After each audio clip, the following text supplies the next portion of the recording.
Greetings, folks. I'm wondering, have you ever seen a Popeyes commercial? They've got this jingle, and what it sounds like to me is, bye, bye, bye, bye, bye, bye, bye. I'm sure the name Popeyes is in there somewhere. But, now, you may understand that jingle because you have better ears, I don't know. But that's what it sounds like to me.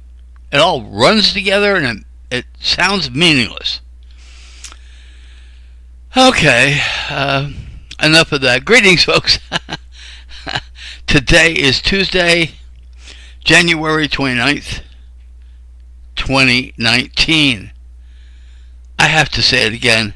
This month flew. We are coming down to the end of this month already. It doesn't feel like it, but it is. I think it was earlier this morning, probably around 5 o'clock or something like that. Between 5 and 6, I was watching news channels to listen to weather reports. And when one weather report went off, I used the remote control to switch to another channel. Ladies, I think you're right. Men should not have remote controls. I wound up on a PBS station, and I don't know what the name of the program was, but John Kerry was on this program, and he was talking about climate change. Now, I'm not going to do another climate change commentary because I've done 2 of them explaining where we get climate from. Obviously, John Kerry doesn't understand the principle of where we get climate from, because if he did, he would know. I mean, he mentioned these extreme weather, and a lot of people do that. Well, you know, we've had extreme weather forever. Remember Noah's flood? That was pretty extreme. You know, anyway, so I'm not going to discuss climate change. I just want to point out that John Kerry is just in a long list of idiots. And he said that 98% of the scientific community believes in climate change. What kind of nuts are they? I mean, they must be making money. That's all I can say. I mean, you know, money has got to be behind all this. All right. Let's see. Oh yeah, we're having a bit of snow. Now, after this snow moves out, a huge cool down, quick freeze. Now, when I was a kid, I don't remember them doing a whole lot of salting and cindering under these conditions. Why? Well, if they do salting, cindering might be alright, but if they do salting, it's going to quickly refreeze, and the roadways are going to be a skating rink.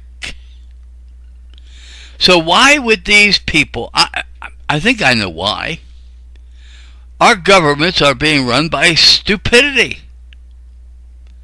You know, I come from an old school.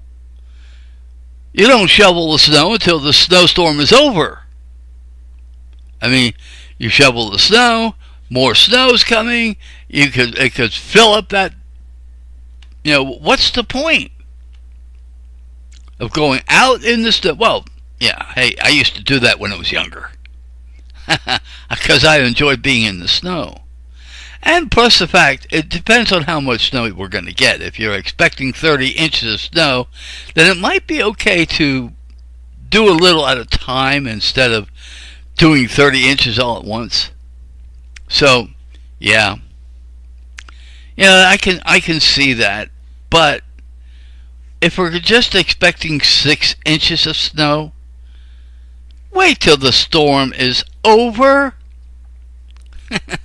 I mean, 6 inches is nothing. You wait till the storm is over, and then shovel. Now, what was I going to talk about other than that? Oh, the government shutdown. I was thinking about the government shutdown, and what they're talking about. I don't know. Where do these people come from? Listen, we can solve this problem just by getting back to the Constitution. Now listen. Listen good. The Constitution gives no power to Congress or to any part of the federal government to control immigration. So these unconstitutional immigration laws are the reason they're having this big problem on the border. These laws have created the problem on the border. Now, I've said it again, the 10th Amendment. The power is not delegated to the United States and not prohibited by it to the states, are reserved to the states and to the people. So, since immigration is not a power delegated to the United States, then this is a power for the states or the people. So, guess who should do border control in Texas? Texas, or the people of Texas, one way or the other. And it's, same way with Arizona, same way with California, same way with any other state. Your border is your responsibility. It is not the responsibility of the federal government. But, you see, the federal government stole that power, and I've said this before, and I'm going to say it again. The federal government's stealing the power of the states is what created this monstrosity that we have in Washington, D.C. So we need to get back to the Constitution. And that if we get back to the Constitution, most of that monstrosity in Washington, D.C. would go away. That's right. Even FEMA, the FDA, the ATF, the Department of Agriculture, the Department of Agriculture.